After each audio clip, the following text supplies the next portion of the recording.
Now when I'm starting to advise clients that are Yeah. young, I'm Yeah. like, man, if I could go back, like I love our story, right? I love Yeah. the Such houses a that good we story. bought, Yeah. so much favor, incredible moments. Yeah. But I also look at it like, man, if I could go back and have the first one be like a duplex Mm. or a triplex or a Mm-hmm. fourplex, like Yeah. that all day. Yeah. Because all of the payments from the other units are subsidizing your mortgage or helping you to cash flow or helping Right. you to build your savings or Yeah. build your portfolio. Like Yeah. having a scenario like that at the start, Yeah. that's ideal. Daniel Miller, Yes, sir. how are you, man? What's up, man? I'm doing good. Good. Yeah, I really excited to appreciate. be here. Yeah, I really appreciate you coming in. Yeah, So I'm gonna thanks. do a little introduction, Okay. and I forgive me if I get some of this stuff wrong. So you've been in real estate for a long time. I want to say Wow. maybe 2005 ish. Yeah, just 2006, November 2006. Okay. So Yeah. almost 18 years Wow. coming up. Yeah. So you went Yeah. through the crash, Yeah, the the real timing estate. was impeccable. Getting Yeah. into the market. Yeah. Yeah. And then so you have a really cool family, big family. You have five Yeah, kids. we have 5 kids. Yeah, Yep. we've got 4 girls and 1 boy. Four So girls, and what are their ages? they're all ages 8 all the way to 18. So 8 to 18. yeah, Wow. yeah, it's Yeah. super cool, man. I love it. And the four girls are older. The oldest or The boy is 10. 10. Yeah, Okay. so he's second youngest. Okay, second Yeah, youngest. Wow. yeah. So every weekend you're doing sports and Oh going yeah, here, going soccer there. on the Soccer, weekends, yeah. and then we've been doing the girls have been doing dance competitions. So we've been driving down to like Sacramento for like a weekend or Orville. Wow. So yeah, Yeah. it's been fun, man. It's a busy life. I wouldn't have it any other way. We love it. Yeah, dude, that's super awesome. Yeah, Well, I've known you for a long time, and you actually back. used to be my youth pastor. yeah, Back in, like college pastor yeah. at the time or whatever. But Yeah, yeah, that was like back in early 2000. that goes way back. Yeah. Yeah. So yeah, I've known you for a long time, and you've been a good friend, and we definitely Yeah, have likewise. stayed in touch. So I wanted to bring you on and just talk real estate, Sure, talk what's sure. going on right now, and part of this is just telling your story of how you actually got into real estate. Like what Right. made you want to get into real estate? Yeah, that's a really good question. We both kind of had a similar, I guess transition because you were at Verizon Yeah. when you started doing loans, and Yeah. then I was at Verizon when I started doing real estate. Yes, I remember. And so I think, having been there, like I started doing customer service. I was doing like just talking to people every Yeah. day that were mad. Yeah. Every person I talked to was mad about something. They were mad about I like their remember. phone not working. They were mad about Yeah. like their bill being wrong. Yeah. And so it kind of put me into this like development process of just learning to, help people, number one, but really kind of try and depersonalize what people were going through instead of just like immediately taking it on as my own responsibility. Yeah. Just trying to like process and be like, okay, this person's having a bad day, or this Yeah. person is like just going through something. Yeah. Or sometimes, when you work with the public, like some people are just crazy. Yeah. Like we got all sorts of people that came into the store. And obviously, in those moments, they just have so much, it's such a heightened moment of like, stuff that they're going through with stress. So just trying to help people process with that, I think really prepared me a lot for real estate. And then also just being on the sales side for a couple of years in the store was really helpful too. Just like, cause it was so busy. Oh yeah. Just yeah. constantly, right? I think, me and you definitely share that same kind of experience of dealing with very upset customers, customers coming in and kind of growing a little bit of a backbone, not necessarily like, but I know what you're saying, like not taking it personal, like if they're not mad at me, they're not mad at you, yeah. So that's definitely helped in the mortgage For space sure. as well. For sure, yeah, because we're working with people, and this is a really heightened moment for them, and there's a lot on the line with them selling their home or buying their home or refinancing. Yeah. It's a huge financial moment for Yeah. everybody that's in real estate, and there's a lot of stress. Yeah. And so I think the ability to kind of back up and not take everything personal that they're going through is really important. And I think it also empowers us to really help people navigate those situations better. Yeah. If we don't like take everything they're saying as like a personal attack. Yeah. If we're just like, oh, they're stressed or like they're confused or like they need direction or explanation. There's just so many ways to try and like help people navigate the situation. So, and I think a lot of that comes from, being in a retail environment that's high pressure, high stress, Totally. especially with cell phones. So Yeah. No, that's yeah, I know. I remember being at Verizon and experiencing that same thing. And it's not as bad. I don't think we have as bad people as mad. I mean, oh, normally, no, yeah. nowhere near. But there are high emotions, and I For definitely your success, I know, is partly because of you just being so calm and so like, okay, Right. let's figure it out, I'll help you out. Yeah. Yeah. That's what I've heard. I've heard I'm pretty laid back. Yeah, I am too. I'm the same. So through that, you Yeah. ended up getting wanting to go into real estate. So real Right. estate was like was it always something you wanted to do, or is it kind of? That's a good question. I think the thing that really spurred me to go into real estate, I was around it somewhat just because my dad's a lender. So I was around like the industry per se. But, being at Verizon, I started to feel a disconnect between what they wanted us to do and what I really felt like was right for people. Got it. And so, I mean, you remember this, Yeah. like these moments where it's like, hey, like you're supposed to sell so many handsets like a Yeah. month and so many contracts, so Yeah. many renewals, so many new customers. Yeah. And then they started adding like what they call like KPIs or Yeah. key performance indicators. Right. I remember. So like this is early days, so this Yeah. definitely dates me. Gray hair doesn't help either. But like, so back in the day, it was like, camera phones were just coming out. Yeah. And sending, so many like picture messages and text messages. They had plans for how many you could send every month. Obviously, you remember this. Yeah. It was like you're supposed to add these attachments to their plan where they, Right. send 1,000 a month or whatever. Yeah.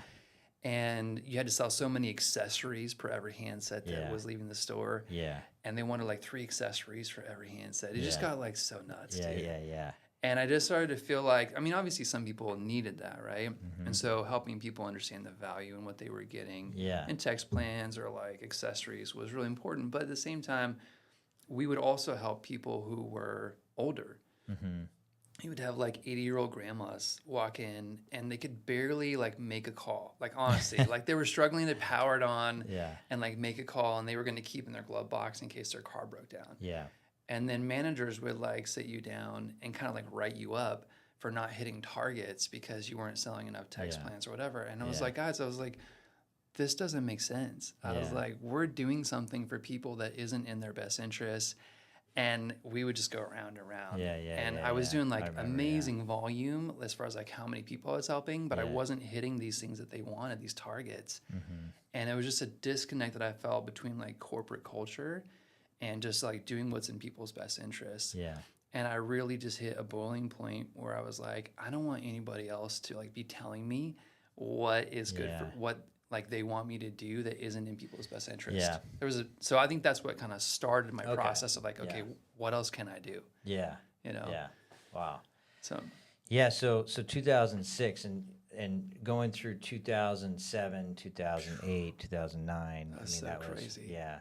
yeah, and I don't think I had really any idea of what was happening, just historically that we were, in the Great Recession, so to Yeah. speak, right? So like end of 06, the market had been super hot.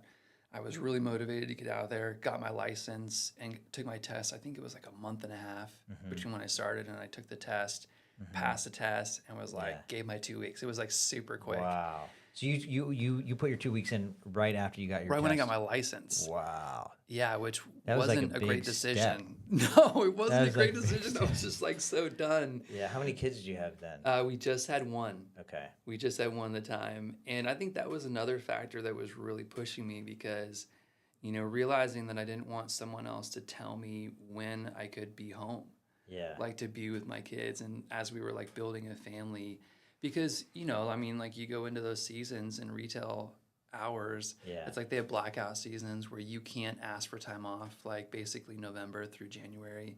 Yeah. And then you're just working extra Yeah. time. You're working almost like a mandated like overtime back in the day. Yeah. And obviously, like you made good money at the time because the season was so busy. But I also just didn't like that feeling. I think part of that's like just being an entrepreneur, Yeah. like being someone who wants to like build something.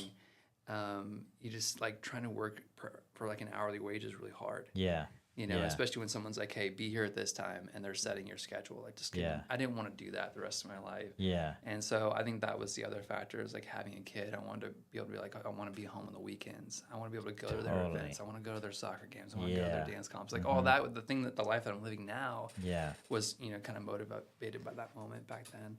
That makes sense. So So then, so fast forward. So you own Upward Realty. yeah, And I'm the and broker You're of a Upward. broker. Yeah, Yeah. broker of record. Yeah. And you ended up starting Upward. How long until you were in the business till before you started Upward? Yeah, so 06 to 2014, so it was about 8 years Got it. that I was just a standard agent working under a real estate brokerage. And Yeah. I had some great brokers, and then I had some like virtual brokers that were not great, that were like trying to get me to do stuff that was like just crazy stories, where like I had a broker who also owned an escrow company, and he was from Southern California. He was only charging me like $200 a month, and it was like 100% split. Oh, wow. And I was like, this is great. This is amazing. Yeah. And so I had left venture at the time just because I was like, man, how do I like make more money but put less time in, right? Yeah, I'm always like that thing Makes where you're sense. trying to maximize Yeah. your life. Yeah. And so I was like, this is great. And then I was like, so what's the catch? And he was like, oh, no, there's no catch. And I worked for him. And then all of a sudden I had like 2 properties under contract. And supposedly, like, the thing that he wasn't saying was that he expected us to have all of our escrows under his escrow company.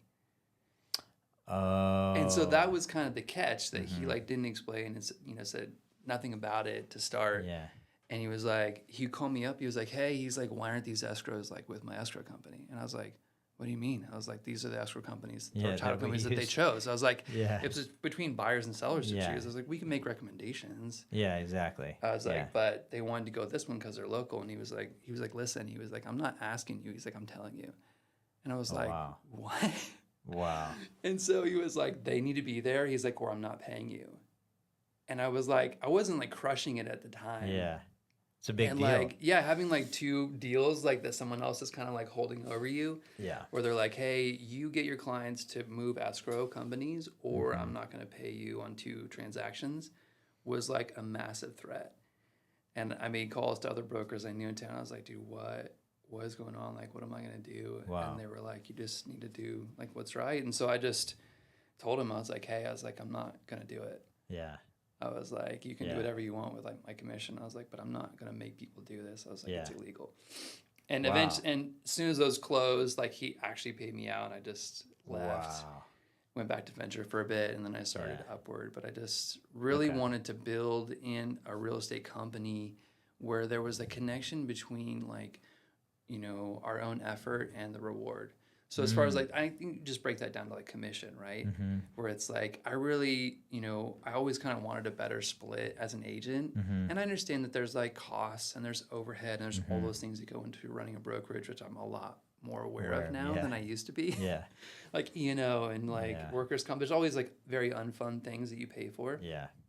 But at the same time, like as an agent, when you're generating all of your own business and then you're giving a large split to your broker, you're like, what am I doing? Like, it just feels like there's a disconnect there. Totally. And so that was my motivating factor for starting Upward, obviously for myself, but then also for other agents, that we'd be able to offer a really competitive split that was better than what most brokers could offer. Yeah. Just so, especially on the ones that they were generating, right? Because as an agent, there's levels of like, you're generating your own business, and then there's business that comes from your broker that they're generating through marketing and stuff. And I get 50-50 splits on that all day. I totally get that. Yeah. Because there's so much more upfront cost to that. Yeah. But when you're building a business through all of your referrals and like your own personal network, and then the broker's taking a bunch of that, you're like, okay, that doesn't really make sense. Totally. So I think that was like kind of part of what was in my heart in Upward. Yeah, to so be it's able to been offer that. like 10 years now with Upward. Yeah, 9 years. 9 years. Yeah. Yeah. That's awesome. Yeah. So I'm loving it though. Yeah. So the next question I have that I'd love to talk about is, what are your thoughts right now on? There's multiple things going on with the whole real estate community, just in general, real estate, with interest rates. There's so much that we could talk about on this topic. Right. Like, where do we even start? Yeah. So let's just start about like with our community, Reading. Okay. You know, how do you think we're doing in Reading for real estate in general, on home values and, you know, demand, with maybe supply? Like, what do you see out there right now in real estate right now within our county? Yeah, that's a really good question. I think we're still seeing really limited inventory, right? Really just not very many homes available for home buyers. And I think that's, you know, causing home prices to stay high. Yeah. And I think that obviously, you know, everybody kind of spread that link like 3 or 4 months ago where it was like, hey, Reading's predicted to be like the highest appreciating FHFA. city in the U.S., right? Yeah. And everyone's like, yay. And like all the home buyers are like, no. You know, and like all the home sellers are like, yay. Yeah, you know? all the renters wanting to buy are like, no. Yeah, that's totally like, you know, a very bittersweet moment, right? So it's like exciting as a home seller, but if you're buying, it's also kind of like, oh, that's really difficult. That's some really difficult news to try and process and to bear. So, you know, I think Reading is just kind of seeing a lot of, I think that we're doing really well. I mean, as far as like the health of, you know, the real estate industry here, but there is a lot going on. So, I mean, there's like lots of random stats about like, I think I was listening to a podcast last week and they were talking about how, you know, if rates come down by 0.5%, so we're around 7 right now. Is that like around 7? Yeah. Low sevens, high if 6s. If we come down 0.5%, then he was saying that all of a sudden 2.8 million buyers can now afford to enter the market that were pushed out of the market. Now, and not to get like too into the weeds on it a little bit, but it's interesting because obviously just because someone can afford to buy doesn't mean that they will buy. Correct. Right. It's not a given. It's like, okay, now they can afford it, but like obviously, you know, with what's happened with our economy and inflation, not everybody is going to be excited about purchasing a home.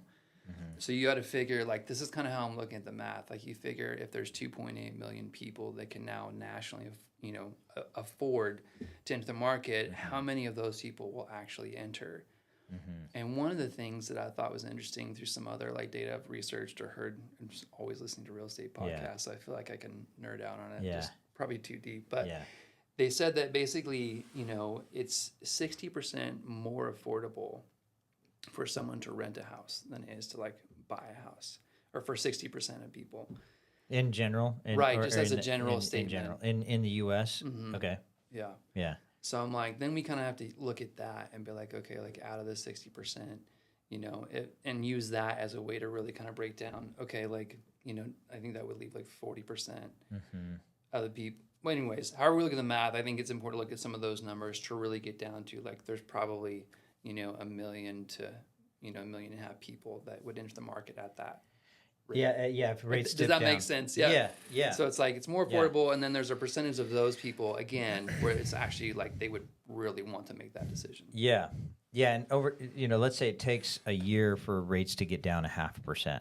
Right. I mean, conservatively, I don't see rates coming down quickly. I mean, the Fed's met today, and you know they're not really doing much for us right now. Thanks, guys. Yeah. Super cool. Yeah. Really great. Yeah.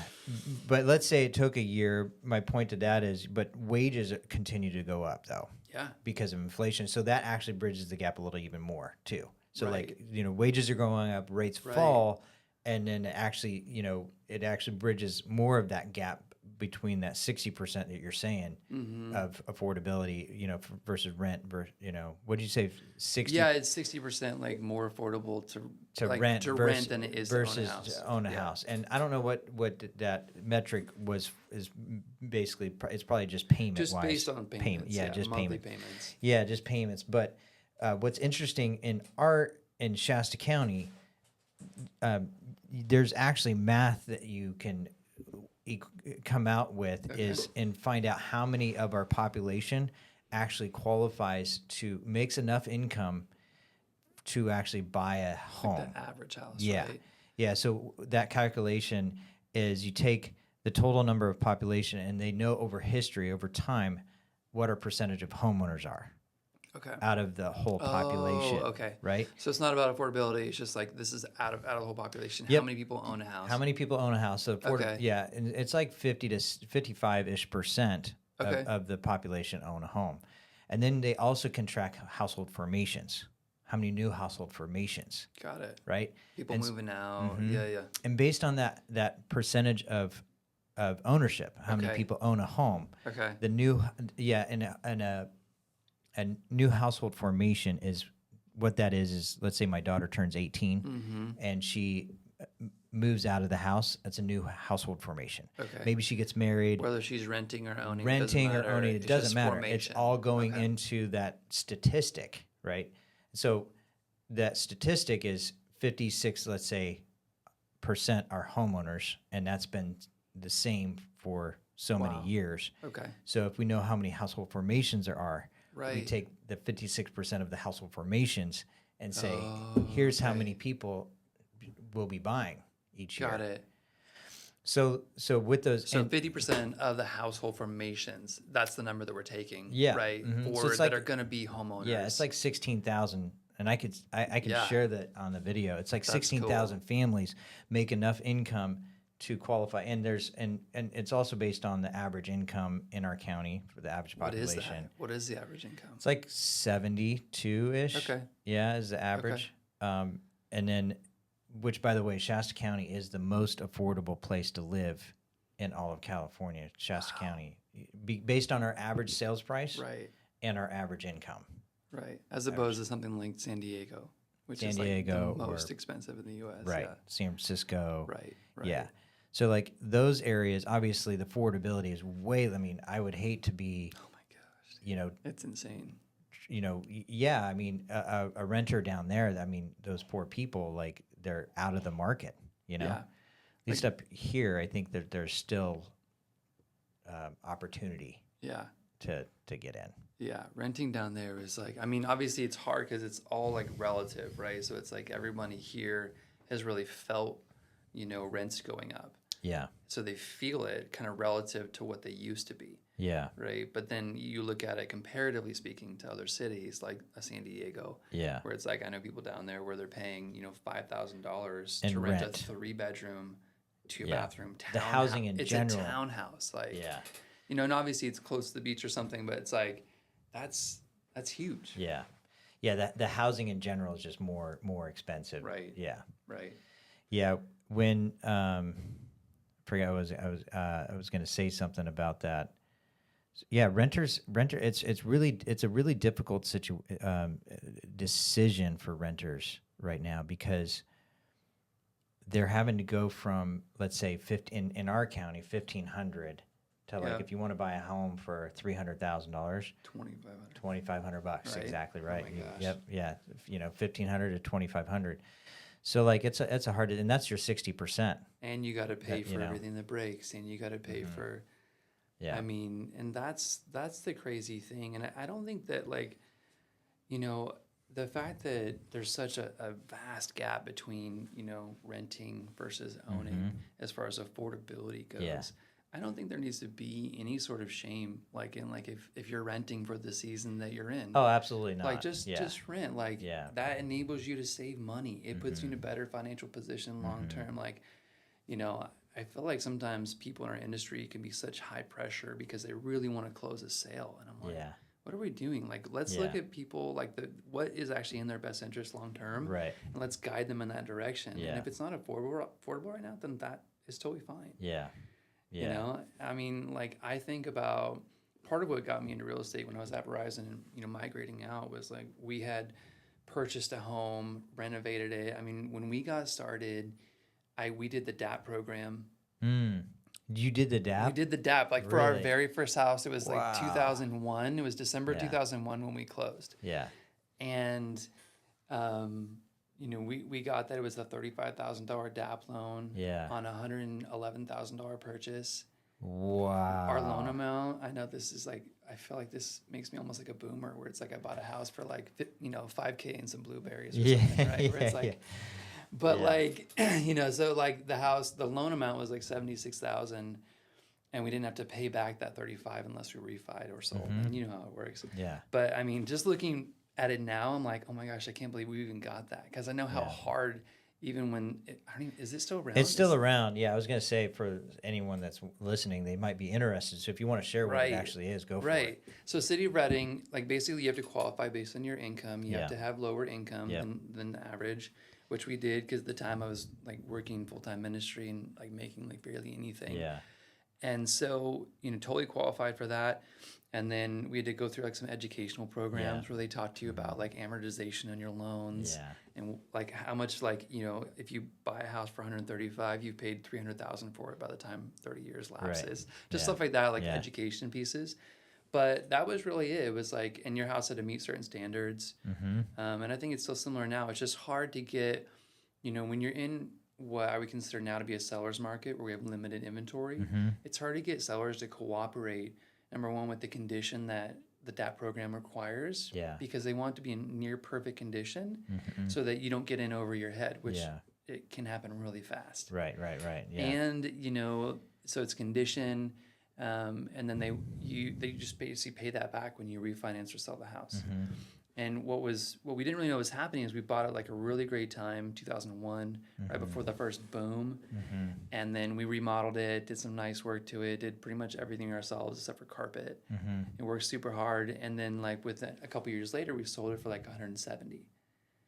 Wow. Yeah, so it was a humongous return. And then we took all of that, put it into another fixer. Wow. And spent like 3 months fixing that up. Yeah. And part of what spawned us to go into the next house was we actually had a raw sewage backup in that first house, in that DAP house. Wow. And like we came home one night from church. Was it septic? No, it was like on city sewer. Okay. But it's like one of these old, they're called like dam houses, just because they were built during like the Shasta Dam era when it was going up. Yeah. And it was over there in the Magnolia district off of Shasta Street. Like kind of near Willis, Magnolia, like right over there.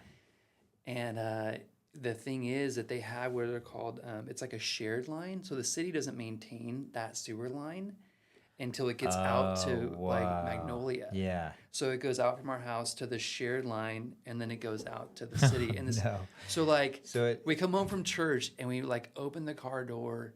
It was like at night, and I was like, man, what is that smell? I was like, that's crazy. I was like, what is that? And like the closer we're getting to the house, like the stronger it's getting. And we opened the door, and dude, I don't think I've ever felt so physically like hit with a smell. It felt like I was like pushed. Yeah. And we opened the door, and it was just like so bad. And it had like, this is a terrible story. It's so graphic. But like it basically like had raw sewage had overfilled the tub, the toilet, and gone like into our hallway. Wow. And we were just like, what do we do? Yeah. Like we hadn't been married like super long. We were like new homeowners. We were like, what in the world? Yeah. So it was a crazy experience. And thankfully at the time we didn't have kids, because we had to stay in a hotel for 3 months while we fought with our insurance about them covering it or not. Wow. Now, I imagine you tell this story to many of your buyers. Yeah, I mean, I try to, right? I mean, like as it comes up, especially like more like on the west side, because like if you see a house on the west side, I'm like, hey, like you got to get a scope of your plumbing. We didn't get a scope. We didn't even know what that was. Stuff like that. Buyers are super thankful for, like, those experiences save people tons, right, as a realtor. Yeah, and that's the kind of thing that just sticks with you. Like you're never, I'm not gonna ever forget that. Yeah. So you took all the equity that was out of the all house, the equity in this one, put it in the next. After we got that all fixed, got it all resolved with our insurance. Yeah. We went to this next house, did the same thing. That one had mold problems, so we got it for like, I think we got it for like 135. Wow. And we still kind of had to battle mold and like water stuff as we owned it. And then eventually, like when I started real estate, we did a HELOC on that one, like pull money out to kind of support me and give me like a runway. Got a runway for so that's how I was able to quit Verizon like cold turkey. Yeah. I mean, looking back, I probably would have done it a little differently. Just like maybe drop down to part-time at Verizon until I started getting like sales happening in real estate. I just didn't know how hard it would be. Yeah. Right. And it was really hard. Like that first year in real estate was insane. I think I had like 10 to 12 escrows, and I think I only closed like 2. Yeah. Because they were all falling apart for different Yeah. like economic reasons. People were losing their jobs. Like Yeah. they just I couldn't get escrows to close. Yeah. You know, Yeah. and part of Oh, that's yeah. inexperience, but I think the other part was just the economy. Yeah. So, but yeah, so we put that money in that next house, and then we did that one other time. Sorry, two other times. So, Wow. So a new homeowner, let's say that is wanting to get in the game. yeah. How much was your payment when you bought that first house? What was your payment that you had to make? I mean, it was probably pretty low. It was so low because it Yeah. was on the very But you first weren't one with making DAP, it, right? but compared to your income though at the time. Yeah, I mean, like, I don't even know if I was making like $1,000 a month. Like, honestly, like it was really low. So I think but my at the payment was time- like probably like $500 or $600. But at the with time, it was probably pretty scary PITI. for you. Oh yeah, for sure. It was probably scary because your income, is $1,500 a month. Let's say. Yeah. That's Yeah. that's a big bite to It swallow. was huge. Yeah. So, thank you for sharing that story because I imagine there's a lot of people that will get a lot out of that story. I mean, Yeah. because we all have stories of how we got in to the Right. real estate game, and a Right. lot of people are facing that getting into the real estate game. And by the way, the Dream for All program, the California program, Yeah. you've heard What do you about think this. about that? I actually think it's the best thing that the state has ever done for Okay. homeowners. And the reason why is because it's kind of a genius move. The goal of the program is for it to be self-sustaining. So what the program is, and you know this, but I'll just explain it. No, But it's great. the state of California, last year they gave $300 million for Okay. first-time home buyers. And it went pretty quick, right? Yeah, it went like fast. super quick. Super fast. It was like 3 days and the money was gone. And the reason why it was gone so fast is because they give you 20% for the down payment. So like a $300,000 home, you're getting $60,000. Right, It's right, kind of right. like what you got. Right. So it's actually the same exact what you got back It in pretty much is. back in Yeah. Yeah, I 2001. think that's about it. Yeah, 35. They gave you 20% down. It was.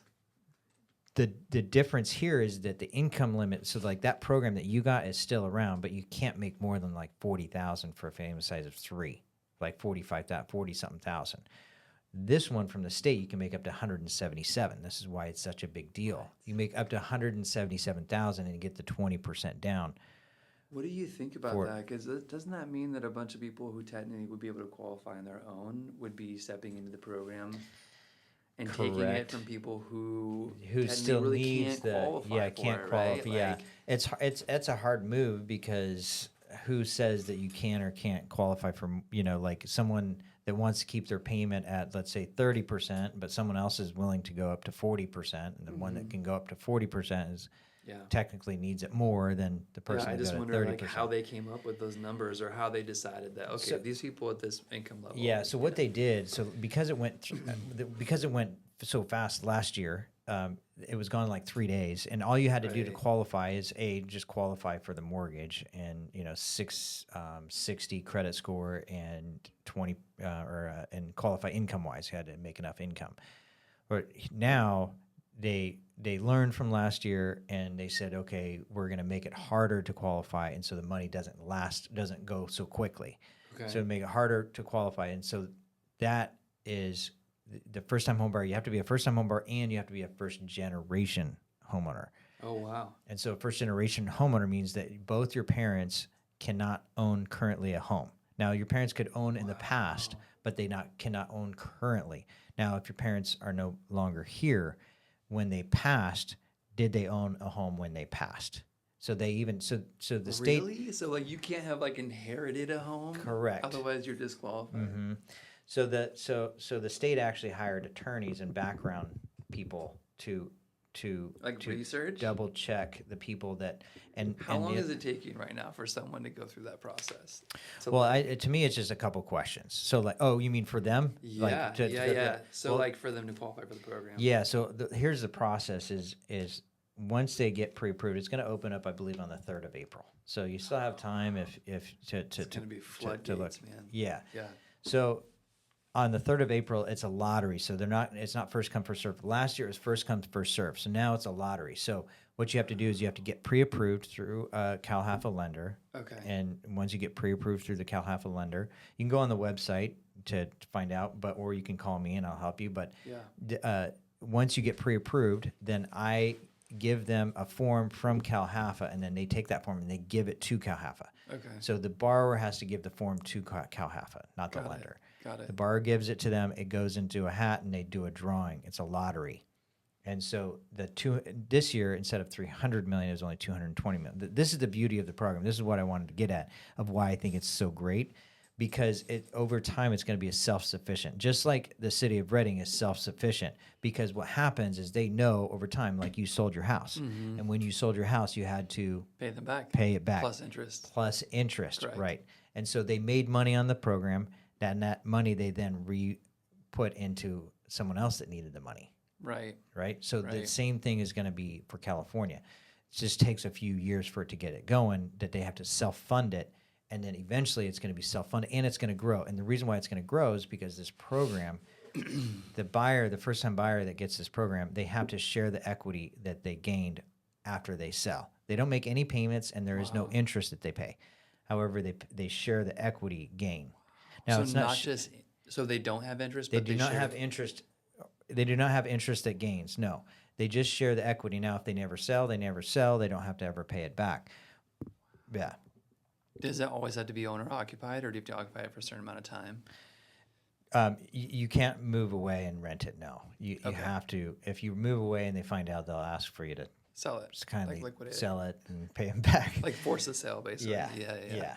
But with that, and so you only share 20%, and some people with a reduced amount of income can share a little bit less of the equity. Okay. But that extra 20% when they're getting paid back can then refund the program for the next year. So eventually, like, let's fast forward 10 years, 15 years. Like, this is going to be like, I don't see the affordability problem going away anytime quick.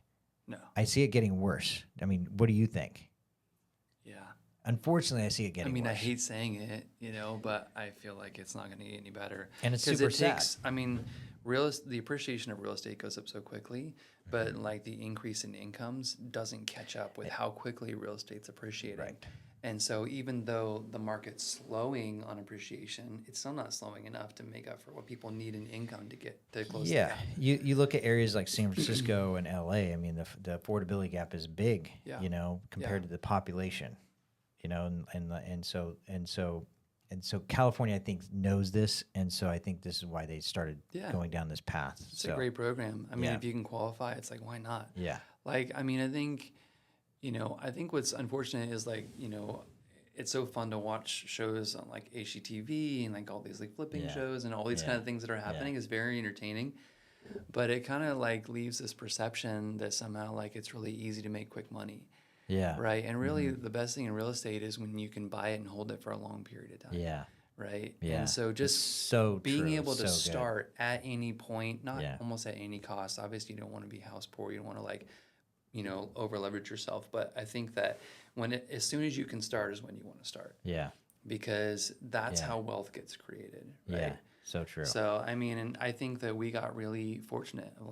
That's a humongous blessing that we got a house when we did, through the DAP program, and then we put all that money in the next house, and it appreciated. Yeah, we refied so I could start real estate, and then the next house we got was a short sale, in Hacienda Heights. Yeah. So we were owning this one. We had 3 kids in a 3-bedroom, 1-bath house. Mm-hmm. It was 1,100 square feet. It was starting to feel really tight, with 3 young girls and 1 bathroom. It was starting to feel really tight.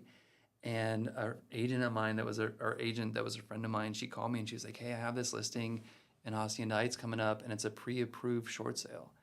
Wow. And she's like, the owners are going through a divorce and they don't want to mess with showings. And she was like, it's a 4-bedroom, 2-bath, 16 square feet in Hacienda Heights. Wow. And she's like, do you have anybody for it for 175? And I was like, yeah. I was like, it's me. I was like, it's me. I was like, so, and I got off the phone. I was like, hey, Cole, I was like, we are buying a house. She was like, what? So we figured it out, but we kept this house as a rental. And then we bought this other house, fixed it up. And then 2 years later, I had remodeled all the bathrooms just slowly over time. I'm not a great handyman, but I can figure a few things out, make a few mistakes. But we'd kind of remodel all these bathrooms, and then we were able to sell it for $250 or something like that. Mm-hmm. And then we put that money into the house that we're in now. Wow. And I think what's important in all these situations is just to be as prepared as you can. Like, be ready so that when an opportunity comes, Oh, I love you can that. jump on it, because Yeah. you can never really determine when the opportunity is going to come, but you can determine like how prepared How you are. prepared. That's so good. And I feel like Yeah. it's like even with buyers that I work with, it's like pulling teeth To get them to get them be to talk to a prepared. lender. Like, Yeah. hey, go talk to Pete. Like, Yeah. meet with him. Just know so Yeah. you can get clarity. And like, Yeah. oh, we haven't found a house yet. It's always this constant struggle Yeah. of like trying to get people motivated to be prepared. But you can't really determine when those Yeah. opportunities are going to come. You just Right. can't. But you just have to be ready.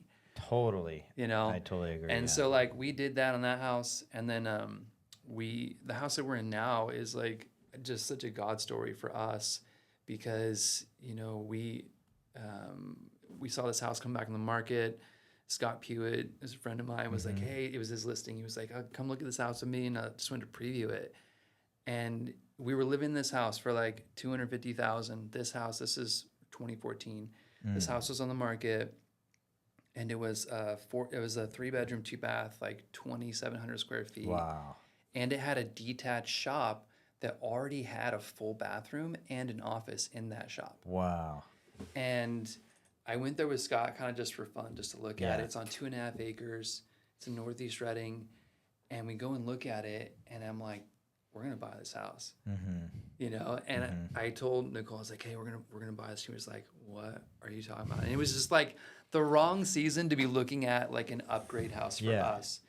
I mean, complete wrong season. Like, real estate had been weird for us like the last few months before that. Like it was just weird financially, but I was like, I feel like we're supposed to do this. Wow. And we made an offer contingent on the sale of our house. And we had our house on the market for like 3 weeks. It was like crickets. It was like October, November. And we just couldn't get anybody to bite. And so you were in contract. We're in on contract, the new contingent house. on the sale of this one to buy Yeah. this one.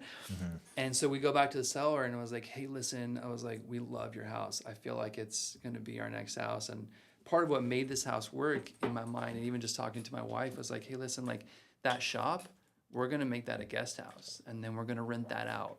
So we're talking about like how to be creative, right? Like how to find different ways to make things work. Yeah. And that was it. I was like, if we fix that house up with the equity from this sale, Yeah.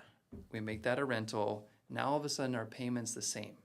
Like our net payment when we rent that little like guest house out is the same as what we're paying now, but we're on 2.5 acres, and we almost doubled our square footage. For your and family. she was like, for our family. And I was like, we can be there like forever. It's gonna be like a forever house.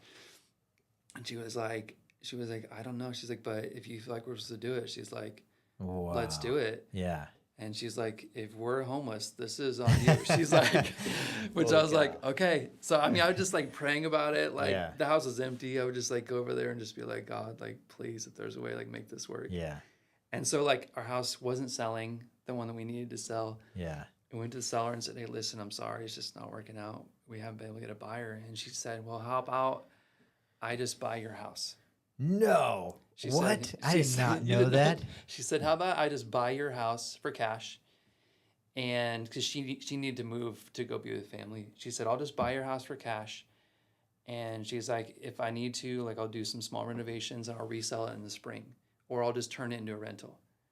And we're like, way. Okay, but like there's a few things. There's like some small like termites, like not termite problems, but Section 1 problems, some repairs. Yeah. And we're like, just, like we can't do these repairs because the numbers have to be exactly this to make it work. Yeah. And she was like, it's okay.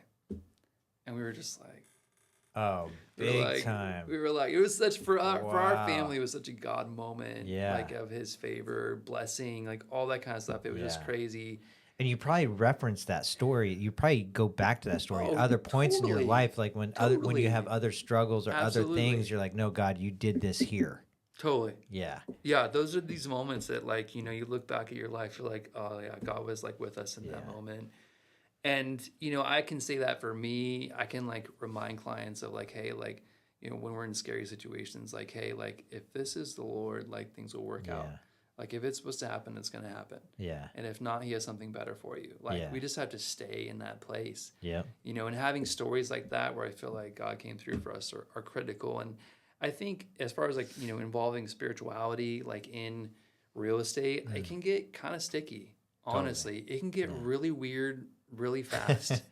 Because you have, I think sometimes buyers can think like, oh, God just wants me to benefit, but not the sellers. You're like, hey, listen, like, I feel like God wants to bless the sellers too. Absolutely. Not just bless you with a deal. Right. Like, we have to look at this from a perspective of everybody benefiting in this situation. Yeah. And I think as agents and, as lenders, I think we have to be careful too, to be like, oh yeah, like God wants you to have this house. Yeah. So I'm really cautious to tell other people like, hey, God is in this. Like I can say that for me because I know. Yeah. I know like my own story and my own experience. Yeah. But sometimes you have to be careful because if you're like, oh yeah, God wants you to have this house, like what if they foreclose? Like you don't always know like until like a year or two down the road if that was the right decision. And so I think you have to be really cautious and you don't want to like manipulate people or get weird. Yeah. But you always want to encourage people to like pray about their decisions and have a peace about what they're doing. Yeah. And feel good about it. And I see that too. I mean, I've had clients that, they just don't have like and I can tell, I can tell when there's not like a peace about whatever it is. And it could be like they're like forcing it. To me, yeah. Or it's like the best deal ever, and I'm like, oh yeah, this is great. But then they're just like, yeah, I just don't know. Like it's not there. But yeah, I hear what you're saying, and yeah, you definitely have to be careful with that, But for sure, yeah.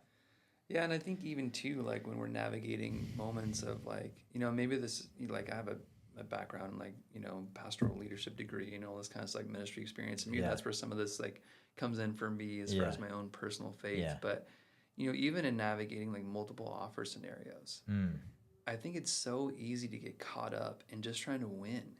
Yeah. You just want to win. You just want to like have the best offer. You want to get your contract accepted.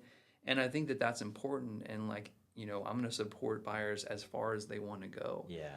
But a lot of times the advice I give is like, hey, listen, like you need to figure out like what number that you have like a piece about. Yeah. And what number you feel like if you don't get it, that's okay. Oh, I love that. Because you got to go into it like, hey, like the number's like 435. Yeah. And if we get it, like we're stoked. And if we don't get it, we know we did the right thing.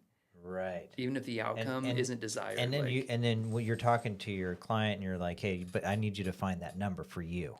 Yeah. Yeah. And like, I'm usually like, hey, like I could see these numbers. Like here's like the market range for this property in a multiple offer scenario. Yeah. And like when we go above list price, I'm like, this is the more subjective range. Yeah. This is not really like science anymore. This is very subjective. Yeah. This isn't like, oh, we're looking at all these comps that will determine how far above list price you can go. Like that's very subjective. It's more of like the emotional part of your decision. Like how badly on a scale of 1 to 10 do you want this place? Like that's how far you go above list price, Yeah. And I'll usually try and give like a range. Like, hey, like I could see like, 5 to 10K above or something like that. And obviously too, you don't want people to be like, offer too much. Right, or overpay for the home. Yeah, and maybe that's not the case as much right now, but like, during COVID, that was constant. Yeah. Almost every scenario we walked into was a multiple offer scenario. Wow. So, or it felt like it, right? Yeah. So. Wow, those are some amazing nuggets, I think that, Thanks, that you just shared. That incredible stories too. Great, incredible. So in the house that you bought, and the last one that you talked about with that extra in-law unit, I wanted to talk about house hacking because you mentioned that you listen to a lot of podcasts. So, and one of those you've told me before, but it's was it Big Pockets or Bigger Pockets? Yeah. That's kind of one of the biggest ones. I've listened to a few of those, and for the audience, it's called Bigger Pockets. Mm-hmm. Yeah. And if you want to learn about house hacking, you listen to that podcast. Right. Yeah. So let's talk about house hacking. That was your first house hack that you did? Yeah. Yes. Yeah. Yep. That was the first one we did. Yeah. Yeah. And we even help other friends and family do the same thing. Doing the same thing. Yeah. Yeah. I think more and more that families are have to do stuff like house hacking. So like, for sure. Can you give some examples of some house hacking that you've helped clients with, or that Yeah. you've experienced, or that that can sometimes work out? Yeah, for sure. I mean, I think a good example is my brother and sister-in-law. I don't think they would care sharing the story, but like, they had 7 kids, big family, which, Yeah. how many? 8 of us. 8 Yeah. of you. That's right. Yeah. So you're familiar with like the big family stuff. Yeah.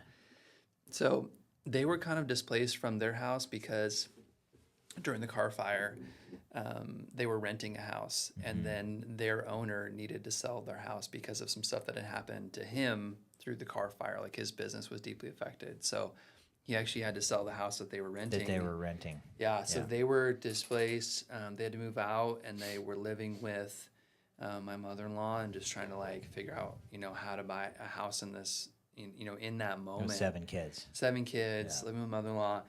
And so we looked at, man, I think that they said we looked at almost like 100 houses, like through like 6 to 9 months, just trying to find houses that would fit. The dream was like a house on acreage, right? With kids, 7 kids. It's like you want them to be able to run around. Yeah.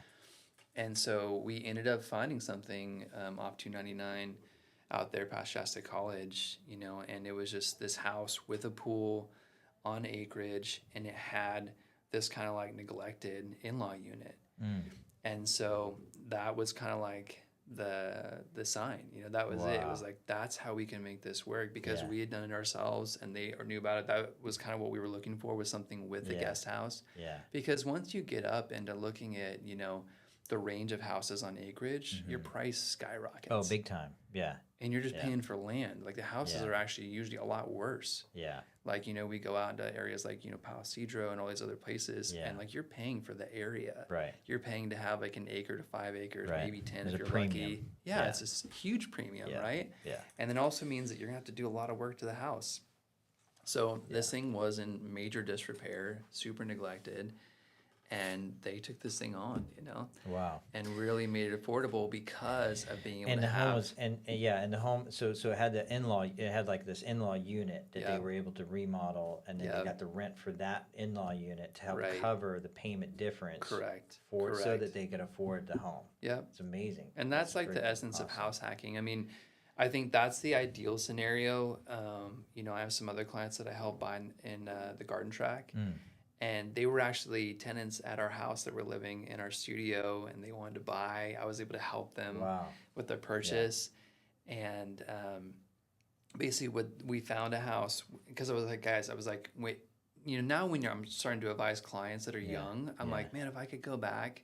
Like, I love our story, right? I love the houses that we bought. I mean, so much favor, incredible moments. Yeah. But I also look at it like, man, if I could go back and have the first one be like a duplex or a triplex or fourplex, like that all day, right? Yeah. Because all of the payments from the other units are subsidizing your mortgage or helping you to cash flow or helping you to build your savings or build your portfolio. Like having a scenario like that at the start, that's ideal. And like, didn't Fannie Mae just come out with something last year? Yeah, so you can actually buy a fourplex or a triplex. Before, this was what the rule was. Yeah. A year ago, you had to put at least, if you were going to live in one of the units and rent out the other 3, you had to put 20% down on a fourplex. If you didn't live in the unit, you had to put 25% down. Right. So FHA though says you can buy 3.5%, but that's almost impossible. And the reason why is because the other 3 units at 75% of the rent, the 4 units at market rent at 75% of the rent has to be equal to or more than the mortgage payment.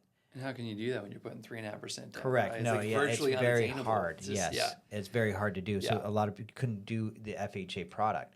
So Fannie Mae came out and said, hey, we're going to allow, because they obviously know we have a housing shortage. They know that we have a affordability challenge.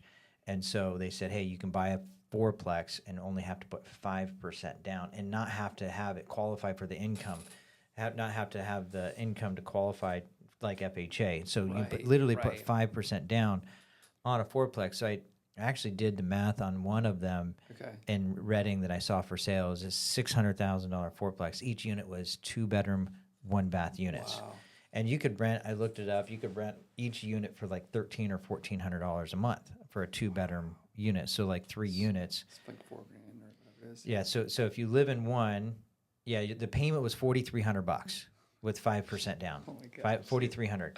and then all day. yeah, and All then the day. other 3 units you rent for $1,400, right? Mm-hmm. And so what is, let's say $1,400, it's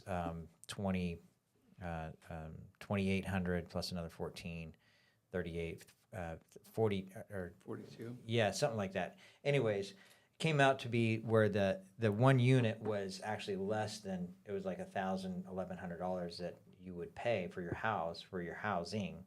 And for this is like for a family, like maybe they just are getting started, or and Right. they have the ability to put the 5% down. And by the way, Right. that 5% you can do as a gift Oh my for gosh. a fourplex, and you can do this at threeplex, It's so crazy. too. So yeah, that would be an extreme Yeah. awesome way for a house hack. And I keep mean, in mind, yeah. like, and I always remind clients when I'm talking about this is like, rent goes up too. Right. And so Right. if you factor that into your numbers, rent, Yeah. you might not be cash flowing a lot, maybe a little bit. Rent goes up too, let's say Right. 5% a year. And so You just have to manage it five, well, yes, right? There's exactly, so many manage the people who property. get stuck, Right. just like keeping rent the same. You have to build in these annual Correct. increases, and I know Yeah. it's not fun to hear for tenants. Like that's not, but with what's happening with Yeah. inflation, like you have to do it, otherwise Yeah. you're Yeah. So with that, I mean, in 5 or 10 years, I mean, you're sitting really, really, really good. Yeah. And then in 2 years, you save up another 5% and go buy another, place. Absolutely. You Absolutely. do that. So yeah, I Yeah. mean, everybody in that space. I mean, that's what I'm like. If it's a couple or they have one kid, maybe two kids, it's Yeah. like, hey, if you can start like that, Yeah. start like that, Yeah. because that foundation allows you to build wealth. Yeah. Right? Like Totally. that income is just a humongous amount of leverage that Yeah. you're walking into, Yeah. when starting your real estate journey. But yeah, that couple that I was talking about that bought in the garden tract, Mm-hmm. they had the main house, and then the back house was like a small, full-blown guest house ADU. Yeah. And they decided to live in the guest house Oh, wow. and to rent Yeah. out the main one. Yeah. And it almost clears like their entire That's payment. amazing. And it's been a Yeah. lot of work. Like it's been a lot of like managing people, like managing the Learning, yeah. drama of like your Yeah, tenants, yeah. and A lot of learning. it's not like Yeah. this is you just walk in and it's easy, No, right? Like yeah. there is a lot of work that goes into passive income. Right. Ironically That's so speaking, good. Yeah. like there is a ton of work that goes Yeah. into passive income. Yeah. If it was easy, everyone would. Yeah. Oh, for Yeah. sure. And I just wish it was called something else besides passive, because it's the furthest thing from passive. Yeah, you've Yeah. got to stay up on it. You got to, a bunch of rentals. You Oh, can't man. ignore your Yeah. repairs or, yeah. So we've kind of gotten into a little bit more of that. Last few years, we bought a triplex, renovated that, and we bought it for a crazy good deal because the people who owned it hadn't been keeping up rents. Like we bought it in Wow. 2021, and the total rents for all three properties was like $1,200 a month. For all three? Yeah, it was like Holy it was like smokes. it might have been 12 to 15. It was like right in that range. So like $300, $400. It's like 400 for to each- 500 bucks yeah. a month, and they were like one bedroom, one baths, and one of them was big enough to like convert to a 2 bedroom, one bath. Wow. So we ended up doing that, and then we got from like one unit what they were getting for all three, just as an Wow. example. So I just think that like sometimes properties just need to be managed well, Yeah. and you have to stay on those yearly increases. Yeah. Otherwise, you put yourself in a position as a landlord where you're not going to be able to take care of the things that are happening to your property, or where Yeah. you'll just have to sell it at a loss, like Yeah. those sellers did at the Yep. time. So, Yep. Yeah. but yeah, Wow. Which creates more opportunity. it does. It Because does. not everyone's going to do that, what you just True. said. No, yeah. it's true. Wow, so it's super, super good. And, obviously, anyone that's listening, I think the content here is super good for a lot of, buyers that want to get into the market. How can buyers get a hold of you? Yeah. So my number's super easy to remember. Yeah. This is the benefits of working at Verizon, is grabbing a number that was easy to remember. So 351-5555. 5555. Super Yeah. easy. It's all fives. So I have you in my phone, Yeah. but I don't know your number because it's just Daniel Miller. And Yeah, totally. But Totally. that's awesome. And then like, cool. social channels are danielmiller.realtor. So Yeah. that's where I post like real estate content. Yeah. And my website is the same, danielmiller.realtor. So, Yeah. Yeah. That's super awesome. Okay, Yeah. so we're gonna close with a couple more Sure. Yeah. questions. So, We talked a lot about the house hacking. If an investor called you and wanted to look at some opportunities Yeah. today, Yeah. or find some great rentals or potential flips, any good ones out there that you know of right now? Good question. So I kind of keep a running list, like every day, like I'm going through the MLS just for myself, and then just to see like what else is I think it's a good deal. So I Yeah. kind of keep a running list.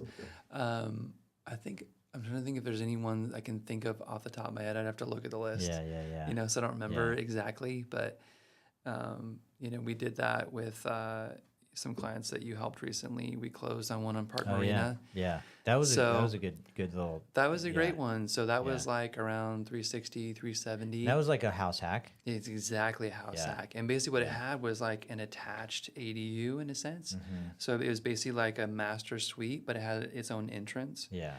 And so they're going to rent that out separately or live in it and then rent out the rest of the house. Yeah. And then they have plans to renovate a shop in the back into a Yeah. full That's ADU, so which awesome. they kind of like made sure to check with the city before they before they closed Yep. on if that was even a possibility Yep. or not. So scenarios like that are out there. Yeah. I just think you have to be, like we talked about, you have to be ready. Mm-hmm. You have to meet with the lender and know your numbers. And then, just be looking harder than I think most people look. Yeah. Like you have to be vigilant, Yeah. So So like an example of that would be yeah, you see a property and the pictures aren't very good, so you just kind of skip over it. exactly. So you want to Or look like if there's only one picture, and you kind of like, bro, oh, that's yeah. like a huge sign. Yeah. It's a huge sign because it's an indicator the property's not being marketed well. If the property's not being marketed well, there's going to be not lower competition. less people viewing it. Yeah, and this triplex, that I mentioned to you that we renovated, we actually just sold it and did really well on it. But like the reason why we have that property or had the opportunity to get it, I was, I usually look like a couple times on the MLS a day if I can, Yeah. like morning and then afternoon. Yeah. I looked at it after lunch. I saw it pop up. It popped up at 175 for a triplex on Olive Street, which is in the Wow. Magnolia District. Yeah. It's like the area that I've already been targeting because, like, as a general thesis, like my Yeah. approach is I wanted to be within 5 minutes to both hospitals Oh wow. and the courthouse.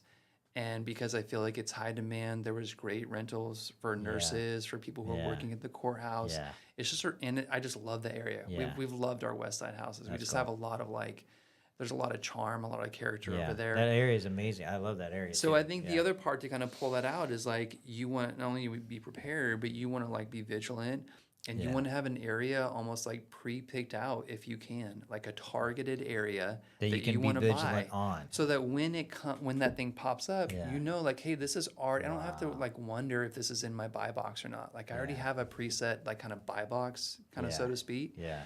Like you want to have that set so that when it comes that you're ready. Yeah. So it popped up, one picture, like I saw it for 175 and I was like, what the heck? I was like, this is Wow. the craziest deal because I think that's like, I don't know, 58,000 per unit.